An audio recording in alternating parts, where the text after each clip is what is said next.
예레미야의 편지라고 하는 제목으로 하나님의 말씀 선포하겠습니다. 오늘 말씀은 바벨론으로 끌려간 이스라엘 백성들에게 예레미야가 보낸 편지입니다. 오늘 본문은 시간적으로는 2600년 전의 일이고 공간적으로는 바벨론에서 있었던 사건입니다. 성경의 신비가 이런 것입니다. 시간적으로나 공간적으로 우리와 멀리 떨어져 있지만은 성령님을 통하여서 오늘 본문이 2025년 경주에 있는 저와 여러분들에게도 동일하게 주시는 하나님의 말씀입니다. 첫째, 시간의 주인은 하나님이십니다. 10절입니다. 여호와께서 이와 같이 말씀하시니라. 바벨론에서 70년이 차면 내가 너희를 돌보고 나의 선한 말을 너희에게 성취하여 너희를 이곳으로 돌아오게 하리라. 앞으로 70년이 차면은 고국으로 돌아오게 하겠다라고 하는 말씀입니다. 하나님이 주권적으로 정하신 시간에 대하여 우리는 기다려야 되는데 왜 정확하게 성경은 70년이라고 이렇게 못 받고 있을까요? 그것은 하나님이 정한 때가 있다고 하는 것을 말씀하고 싶은 것입니다. 70년이 차기까지 어떻게 기다려야 할까요? 5절에서 6절입니다. 너희는 집을 짓고 거기에 살며 텃밭을 만들고 그 열매를 먹으라. 아내를 맞이하여 자식을 낳으며 너희 아들이 아내를 맞이하며 너희 딸이 남편을 맞아 그들로 자녀를 낳게 하여 너희가 거기서 번성하고 줄어들지 아니하게 하라. 자, 하나님이 이스라엘 백성들에게 집을 지어라, 그리고 텃밭을 일구어라, 자, 그리고 결혼을 하라라고 하는 명령을 주시는 것을 보게 되면 여러분들은 어떤 생각을 듭니까? 어떻게 짐작할 수 있겠습니까? 당시 대부분의 포로들이 어떻게 살아갔다는 것을 말합니까? 빨리 고국으로 돌아가고 싶은 마음에 집을 짓지 않았습니다. 농사를 짓지 않았습니다. 그리고 결혼도 하지 않았다는 이야기입니다. 왜 그랬을까요? 그 당시 여러 거짓 선지자들이 나타나 현혹을 한 겁니다. 예레미야 28장 1절에서 2절입니다. 그해 곧 유다왕 시드기야가 다스리기 시작한 지 4년 5째 달 기브온 아술의 아들 선지자 하나냐가 여호와의 성전에서 제사장들과 모든 백성이 보는 앞에서 내가 말하여 이르되 만군의 여호와 이스라엘의 하나님이 이같이 일러 말씀하시기를 내가 바벨론의 왕의 멍에를 꺾었느니라. 하나냐라고 하는 거짓 선지자가 나타나서 예언하기를 바벨론 나라가 곧 무너진다. 그리고 바벨론의 느부갓네살 왕에 의해서 빼앗겼던 성전 기구들이 곧 돌아오게 될 것이다. 2년 안에 다시 이곳으로 되돌아오리라. 거짓 예언을 하는 것입니다. 얼마나 달콤합니까? 야, 2년만 참아. 2년이면 우리가 돌아갈 수 있대. 2년이면 고국으로 돌아가는데 농사 지을 필요가 있는 겁니까? 거기서 밭을 일굴 필요가 있는 것입니까? 2년이면 돌아가는데 이 자식을 낳게 되면 갓난 아기 아니겠습니까? 자, 갓난 아기를 데리고 어떻게 긴 여행을 할 수 있겠습니까? 그래서 결혼도 하지 않는 것입니다.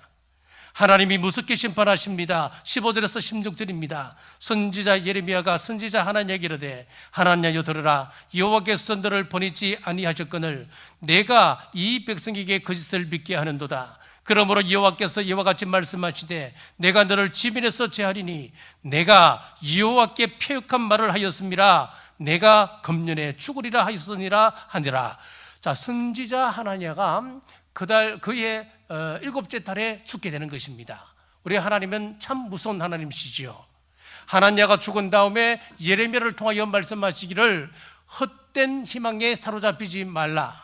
하나님께서 정하신 때까지 기다리고 그날까지 현실을 충실하게 살아라 말씀하시는 것입니다. 여러분, 수천 년 전 이스라엘 백성들에게 주셨던 이 말씀이 오늘 우리에게도 의미가 있습니다. 지금 이 땅을 보십시오. 온갖 이야기들이 난무합니다. 지식의 유무와 상관없이 전 계층에 종교처럼 퍼져 있는 것이 하나 있습니다. 30년 전 제가 결혼을 했을 때 제 장인께서 저에게 책 한 권을 주셨습니다. 트라고 하는 제목을 가진 책인데 처갓집과 관계가 있는 그런 책입니다. 한 30페이지 정도를 이렇게 접어서 저에게 주시면서 꼭 이 부분은 읽어보라고, 우리 집안과 관계가 있는 이야기니까 자네가 꼭 알아야 되네. 자, 거기 보면 이런 내용이에요. 이 책을 보면은 조상 몇 자리를 잘 써야 그 후손이 성공한다는 거예요. 근데 왜 그 책을 주시냐 하면은 그 땅 중에 이 사람들이 이야기하는 그런 명당 자리가 있다는 거예요. 그래서 모 대통령 시절에 그 땅을 빼앗겼습니다. 그래서 우리 문중이 이 힘을 모아서 지금 소송을 진행하고 있다고 그렇게 이야기를 했습니다. 여러분, 그래서 그런지 대권 꿈을 꾸는 사람들은 너나 할 것 없이 종교와 상관없이 모두 다 명당 자리라고 하는 것으로 이장하는 것을 보게 됩니다. 이것은 지금 또 마찬가지입니다. 요즘 또 우리 생활 속에 이것이 문화화되어 있는 것입니다. 우리의 신앙을 돌아봐야 합니다. 조상 몇 자리 잘 서면 과연 성공하는 것입니까? 아닙니다, 여러분. 그것은 요행입니다. 이 땅의 현실은 우리 기독교 신앙과는 너무나 동떨어져 있습니다. 오늘 성경이 말씀하시는 것은 하나님의 때를 기다리고 현재 자신의 삶에 최선을 다하라 말씀하고 있습니다. 사랑하는 여러분, 우리의 궁극적인 소망이 무엇입니까? 예수 그리스도의 재림 아니겠습니까? 마치 그 당시 이스라엘 백성들에게 가장 큰 소망이 무엇이었습니까? 고국으로 돌아간다고 하는 것 아니겠습니까? 마찬가지로 우리 그리스도인들의 궁극적인 소망은 예수님의 재림입니다. 주님이 언제 오십니까? 하나님이 정하신 시간에 오십니다. 시한부 종말론자들의 문제가 무엇입니까? 예수님의 재림을 사모하는 것 전혀 문제가 되지 않습니다. 좋은 일이지요. 참 좋습니다. 그런데 예수님의 재림이 곧 있을 것 같아서 그날을 준비하느라 내가 오늘 성실히 살아야 할 것을 무시하고 살아가는 것, 그것이 바로 그들의 큰 문제인 것입니다. 마치 이스라엘 사람들이 곧 집으로 돌아갈 줄 알고 농사도 짓지 아니하고 집도 짓지 아니하고 결혼도 안 했듯이 시한부 종말론자들은 곧 이제 예수님께서 오실 것이니까 학교 갈 필요가 없는 겁니다. 직장생활 할 필요가 없는 겁니다. 돈이 무슨 필요가 있겠습니까? 모여서 예배드리고 모여서 함께 기도로 모든 삶을 정리하는 거예요. 모든 것을 거기에 초점을 맞추는 거예요. 이것이 그들의 문제라고 하는 것입니다. 예수님의 재림을 사모하는 것은 귀하지만 오늘의 현실을 소홀히 하는 것, 우리 하나님이 원하시는 삶이 아닌 것을 오늘 말씀을 통하여 깨달으시기를 바랍니다. 하박국 2장 3절에 보면 이 묵시는 정한 때가 있나니 그랬습니다. 시간의 주인은 하나님이십니다. 하나님이 정한 때가 있다고 분명 말씀하십니다. 우리 예수님 재림 사모하느라 오늘 내가 해야 될 남편으로서, 아내로서, 또 자녀로서, 직장인으로서, 학생으로서, 성도로서의 삶을 소홀히 하지 않기를 주님의 이름으로 축복합니다.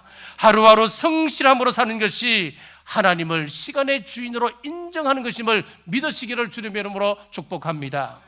둘째, 공간의 주인도 하나님이십니다. 우리 7절 말씀 같이 한 목소리로 읽겠습니다. 너희는 내가 사로잡혀 가게 한 그 성읍의 평안을 구하고 그를 위하여 여호와께 기도하라. 이는 그 성읍이 평안함으로 너희도 평안할 것임이라. 아멘. 자, 먼저 시간에 대해서는 하나님의 주권을 인정하라 했습니다.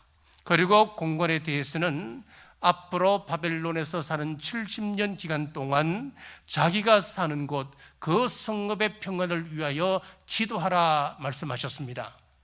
이방 나라입니다. 우리를 멸망시켰던 원수의 나라입니다. 그런데 원수 바벨론 나라에 사는 한 그 성읍의 평안을 위하여 기도하랍니다. 바벨론을 위하여 기도하는 것이 우리 하나님의 뜻이라고 성경은 말씀합니다. 우리 가정이 있습니다. 직장이 있습니다. 우리 교회가 있습니다. 이 모든 것들은 우리가 거하고 있는 성읍이기도 한 것입니다. 내가 속한 것을 위하여 하나님의 평안이 임하도록 우리는 기도하셔야 합니다. 다시 말씀드립니다. 우리는 시 공간에 묶여 사는 존재들입니다. 시간에 대해서는 하나님의 때를 인정하라 했습니다.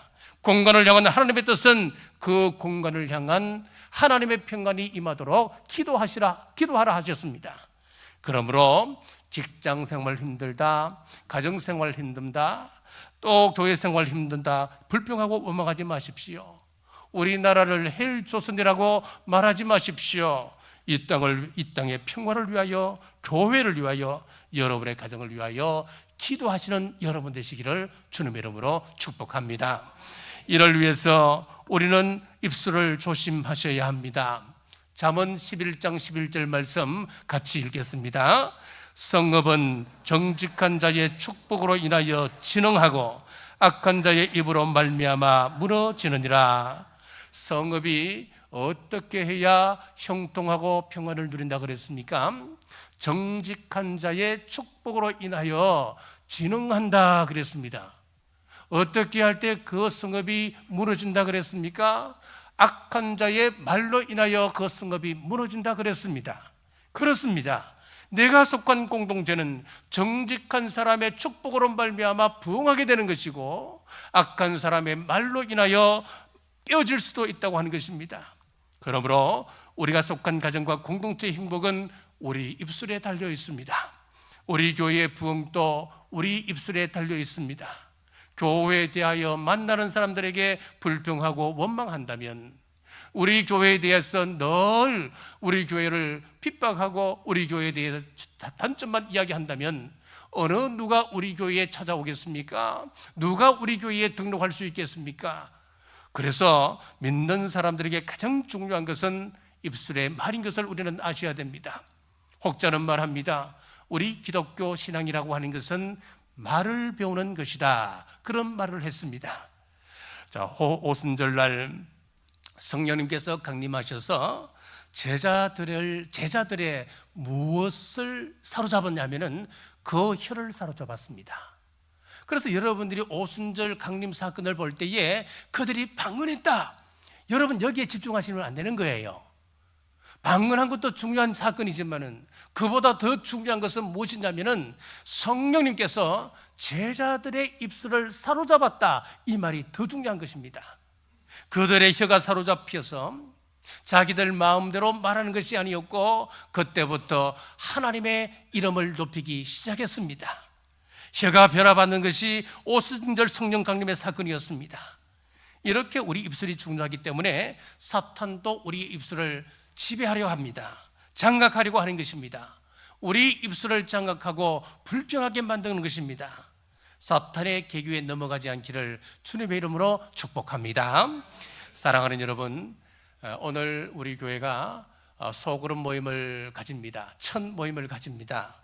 자, 이 소그룹 모임에서 중요한 것은 리더 역할입니다. 그래서 리더가 참 중요한데, 리더는 어떤 일을 감당해야 할까요? 자, 이사야 50장 4절 말씀 한 목소리로 읽겠습니다. 주 여호와께서 학자들의 혀를 내게 주사 나로 곤고한 자를 말로 어떻게 도와줄 줄을 알게 하시고, 아침마다 깨우치시되 나의 귀를 깨우치사 학자들 같이 알아듣게 하시도다. 아멘. 자, 리더는 말하는 것도 중요하고 듣는 것도 중요한 겁니다. 자, 어떤 사람은 문제가 있는 곳에 보냈더니만 그 문제를 해결하는 것이 아니고 그 문제를 더 키워오는 사람들이 있는 거예요. 더 문제를 야기하고 오는 거예요. 그래서 소그룹 리더들은 어떻게 기도해야 되느냐? 하나님, 제 입술을 주장해 주십시오. 학자의 혀를 주셔서 공고한 자들을 향하여 지지하고 격려하고 세워주는 입술로 하나님 삼아 주옵소서 기도하셔야 됩니다. 하나님, 저희의 귀를 깨우치사 학자같이 잘 알아들을 수 있도록 해 주옵소서 기도하셔야 되는 것입니다. 사랑하는 여러분, 우리 혀가 성령님에게 사로잡혀 자신의 생각을 말하는 것이 아니라 하나님의 이름을 높이는 저와 여러분 되시기를 주님의 이름으로 축복합니다. 여러분들을 인하여 성읍이 하나님의 복을 누리시기를 주님의 이름으로 축복합니다. 셋째, 주의할 것 세 가지가 있습니다. 첫째는 분별하셔야 합니다. 8절입니다. 같이 읽겠습니다. 만군의 여호와 이스라엘의 하나님께서 이와 같이 말씀하시니라. 너희 중에 있는 선지자들에게와 점쟁이에게 미혹되지 말며 너희가 꾼 꿈도 고지 듣고 믿지 말라. 진짜가 있고 가짜가 있습니다. 자, 몇 년 전 세상에 이런 일이라고 하는 TV 프로에 중국 골동품을 수집하는 한 사람의 이야기가 나왔습니다. 자, 이 사람은 자랑을 많이 합니다. 이 골동품은 원나라 때, 이 골동품은 청나라 때 자그마치 얼마 모았냐면은 4,000점이나 모았습니다. 그때 들어갔던 비용이 얼마냐? 약 12억의 돈을 투자를 했습니다. 자, 의기양양하게 전문가를 모셔와서 골동품을 감정하는데 엑스레이 연대 측정기까지 동원이 되었습니다. 자, 그런데 놀라지 마십시오. 거기 있는 대부분의 것은 모조품이었던 것입니다. 그때 실망하는 이 의뢰인의 모습을 카메라가 크로즈업을 하는 겁니다. 여러분, 요한 1서 4장 1절에 이런 말씀이 있습니다. 한번 같이 읽어볼까요? 사랑하는 자들아, 영을 다 믿지 말고 오직 영들이 하나님께 속하였나 분별하라. 많은 거짓 선지자가 세상에 나왔습니다. 아멘. 자, 여러분, 선지자라고 다 믿으시면 안 됩니다. 목사라고 하는 이름을 가졌다고 다 따라가서는 안 되는 것입니다. 사기꾼이 아무리 사기를 쳐도 여러분, 속지 않는 사람이 있어요. 따라가지 않는 사람이 있어요. 왜 미혹될까요? 그럼 왜 이 미혹으로부터 자신을 지키는 사람은 또 왜일까요? 미혹되는 사람은 사실 나 때문입니다. 야고보서 1장 14절 같이 읽겠습니다. 오직 각 사람이 시험을 받는 것은 자기 욕심에 끌려 미혹됨이니 자기 욕심 때문이랍니다. 오늘 본문 이스라엘 백성들에게 이 욕심은 무엇일까요? 2년 내로 고국으로 돌아간다고 하는 그 욕심이 있었습니다. 하루라도 빨리 집으로 돌아가고 싶은 소원밖에 없었던 것입니다. 그때 거짓 선지자 하나냐가 나타나서 2년이면 돌아갈 수 있다. 이것이 하나님께서 나에게 주신 말씀이다. 내 마음을 시원케 하는 목회자를 만난 것입니다. 그러니까 미혹되어 넘어가는 것입니다. 이단에 넘어가는 사람들의 이야기를 들어보면 이해 못할 것도 아닙니다. 사실은 그 사람들 가운데 이런 이야기를 하는 사람이 있습니다. 당신은 특별한 사명을 가진 사람이다. 마지막 대부흥회 때 하나님께서 당신에게 특별한 사명을 주시고 당신을 특별한 도구로 들어 서실 것이다. 자, 이 말에 넘어가는 거예요. 하나님이 나를 특별한 존재로 보고 계신다. 얼마나 부럽습니까, 여러분? 그러니까 이 사람들이 미혹되는 거예요. 넘어가는 거예요. 우리가 다 거룩하게 살려고 예수님의 제자다운 삶을 살아가려고 얼마나 몸부림치며 신앙생활을 합니까? 자, 그런데 이것은 다 잘못된 것이다. 우리가 노력하고 힘써 애쓰는 것은 이거 다 행위복음이다. 그러니까 이 사람들이 넘어가는 거예요. 왜요? 우리는 거룩한 삶이라고 하는 것은 굉장히 큰 부담이거든요. 제가 하나님 앞에서 거룩한 삶을 살기 위해서 얼마나 자신을 쳐서 주게 하겠습니까? 부담입니다. 자, 그런 차에 이런 것들은 행위복음이다 이야기하니까 그 사람들이 그냥 넘어가는 거예요. 이런 가만히 있으면 된다 그러니까 얼마나 편합니까? 자기 편리를 따라가는 것입니다. 요즘 11조 하지 말라라고 하는 설교 유튜브에 많은 사람들이 호응을 하고 댓글이 참 많이 붙습니다. 많은 사람들의 조회가 붙습니다. 왜 그럴까요? 내가 헌금하기 싫은데 아까운 마음이 내 마음속에 있는데 내 마음을 시원하게 끌고 주는 거잖아요. 예수님이 이것도 행하고 저것도 버리지 말라 분명히 말씀하셨는데 왜 미혹되었을까요? 자기 욕심에 끌려 미혹된 것입니다. 사랑하는 여러분, 말씀 밖으로, 기록된 말씀 밖으로 넘어가지 말기를 바랍니다. 욕심에 끌리지 않기를 주님의 이름으로 축복합니다. 우리는 꿈도 분별해야 합니다. 8절 하반절입니다. 너희가 꾼 꿈도 고지 듣고 믿지 말라. 자, 꿈은 성경에서 하나님께서 자신의 뜻을 전하는 통로로 사용하시기도 했습니다. 구약 성경의 창세기의 요셉, 그리고 솔로몬, 그리고 다니엘, 신약에서 요셉과 마리아 전부 다 꿈을 통하여 하나님의 뜻을 알게 되었습니다. 자, 오늘도 하나님이 그 꿈을 통하여 우리에게 말씀하시는 부분이 분명히 있습니다. 그런데 분별 없이 이것에 몰입해서는 안 되는 것입니다. 꿈을 다 믿어서는 안 되는 것입니다. 왜요? 우리의 잠재의식으로부터 나오는 것이 있기 때문에 그렇습니다. 예레미야서에서 너희가 꾼 꿈을 믿지 말라라고 한 것은 이런 의미예요. 당시에 어떤 사람이 무리들 앞에서 이야기합니다. 여러분, 내가 어제 기이한 꿈을 꾸었습니다. 아니 글쎄 내가 고국으로 돌아가는 꿈 아니겠습니까? 야, 놀랍습니다. 그러니까 군중 가운데 한 사람이 또 뻘떡 일어나더니만 아이고 그렇다고 나도 그런 꿈을 꾸었다고 나도 고국으로 돌아가는 꿈을 꾸었습니다. 자, 여러분, 이것은 하나님으로부터 온 것일까요? 아니면 자신의 잠재의식의 발현일까요? 그렇습니다. 2년대로 돌아간다고 하는 자기 잠재의식의 표출인 것입니다. 그래서 우리는 늘 분별하셔야 됩니다. 하나님, 제가 이런 꿈을 꾸었습니다. 이것이 하나님으로부터 온 꿈이라면 말씀을 통하여 상황을 통하여 하나님께서 확인해 주옵소서 기도하며 분별하셔야 되는 것입니다. 둘째는 신뢰해야 합니다. 11절입니다. 같이 읽겠습니다. 여호와의 말씀이니라 너희를 향한 나의 생각은 내가 아니니 평안 너희에게 미래와 희망을 주는 것이니라. 아멘. 자, 우리를 향한 하나님의 생각은 재앙이 아니랍니다. 평안이랍니다. 미래와 소망을 주는 말씀이라, 약속이라고 말씀하셨습니다. 이 약속을 우리는 신뢰해야 합니다. 하나님의 약속을 신뢰해야 우리가 순종할 수 있는 것입니다. 에덴 동산에서 아담과 하와를 향한 하나님의 생각은 분명합니다. 재앙이 아니라 평안이었습니다. 그래서 그들에게 선악과를 따먹지 말라 명령하셨던 것이지요. 그런데 사탄이 무엇을 심었습니까? 왜 못 따먹게 한 줄 아니? 그것은 바로 선악과를 따먹게 되면 너희 눈이 하나님 눈과 같이 밝아질 것이기 때문에 따먹지 못하게 하는 것이야. 하나님을 향한 불신을 심어주는 것이었습니다.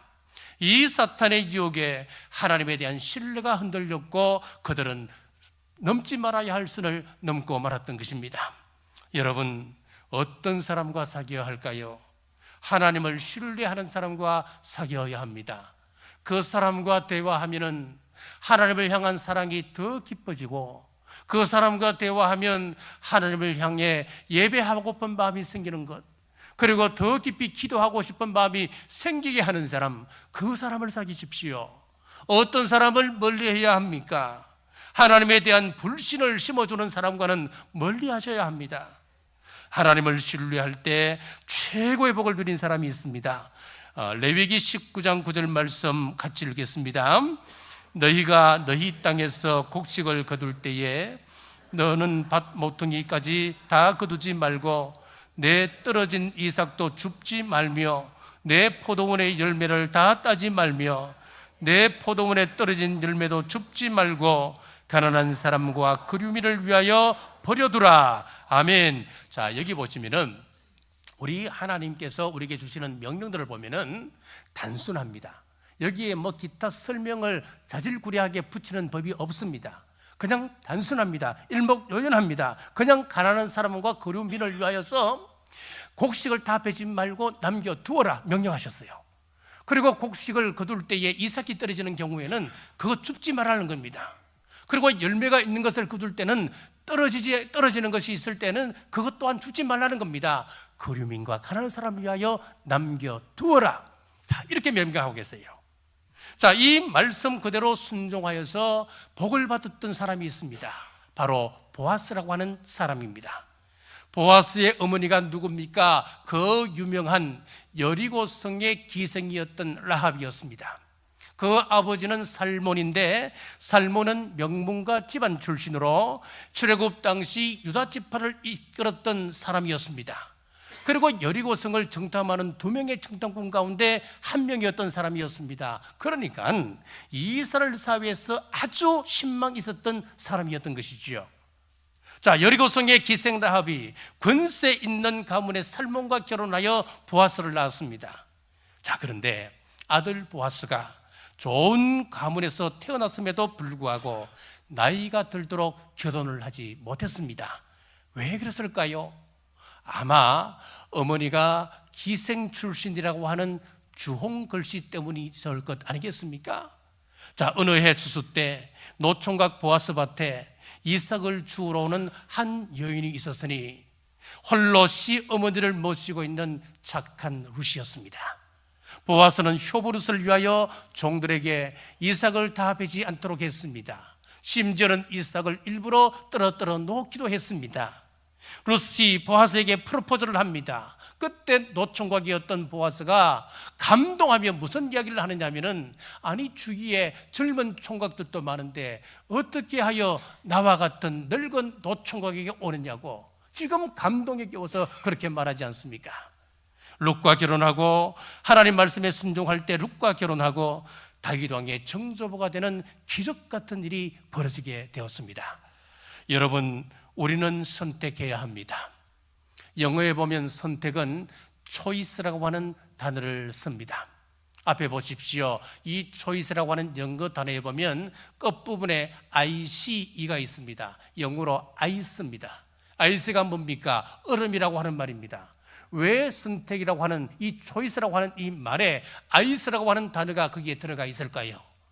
그렇습니다. 선택을 할 때는 아주 냉정하게 선택하라고 하는 의미가 여기 들어가 있는 것입니다. 그렇습니다. 우리는 경청할 말과 무시할 말을 얼음처럼 냉철하게 선택하셔야 합니다. 사탄의 말, 불신을 심어주는 말은 무시하시고, 하나님의 말씀이라면 내가 손해가 되더라도 그 말씀을 선택하여 따르시기를 주님의 이름으로 축복합니다. 셋째, 하나님께 구해야 합니다. 이 12절에서 13절 말씀 함께 읽겠습니다. 너희가 내게 부르짖으며 내게 와서 기도하면 내가 너희들의 기도를 들을 것이요, 너희가 온 마음으로 나를 구하면 나를 찾을 것이요 나를 만나리라. 아멘. 자, 하나님이 70년이라고 하는 그 기한이 차게 되면은 해방시켜 줄 것이라고 약속하고 있습니다. 자, 그런데 우리가 해야 할 것이 하나 있는데 그것이 무엇이라고 하는 겁니까? 기도라고 하는 것입니다. 에스겔서 36장 36절에서 37절에 중요한 말씀이 나옵니다. 함께 읽겠습니다. 너희 사방에 남은 이방 사람이 나 여호와가 무너진 곳을 건축하며 황폐한 자리에 심은 줄을 알리라. 나 여호와가 말하였으니 이루리라.